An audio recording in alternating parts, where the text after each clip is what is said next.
नमस्कार, मी सुविद्या तुम्हा सर्वांचं स्वागत करते। आज मी तुम्हाला बांगड्याची फ्राय कशी करतात ते मी दाखवणार आहे। हे मी बांगडे घेतले स्वच्छ नीट करून आणि मी त्याला आता लिंबू लावत आहे। लिंबू पिळून घेतले चांगलं। आता त्यात टाकते मी हळद,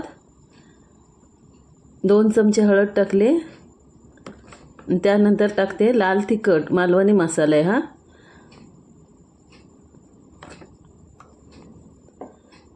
त्यानंतर टाकले मीठ।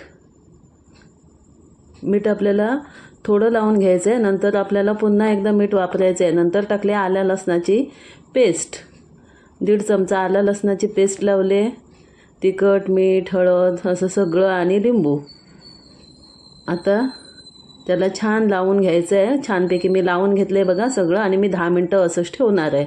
10 मिनिटं ठेवल्यानंतर आपल्याला रव्यात मीठ, तिखट आणि हे सगळं एकत्र करून घ्यायचं आहे। रवा, तांदळाचं पीठ, मीठ आणि तिखट, आणि त्याच्यानंतर आपण फ्राय छानपैकी करून घ्यायचं आहे। बघा झाली बांगडा थाळी तयार। या खायला। धन्यवाद।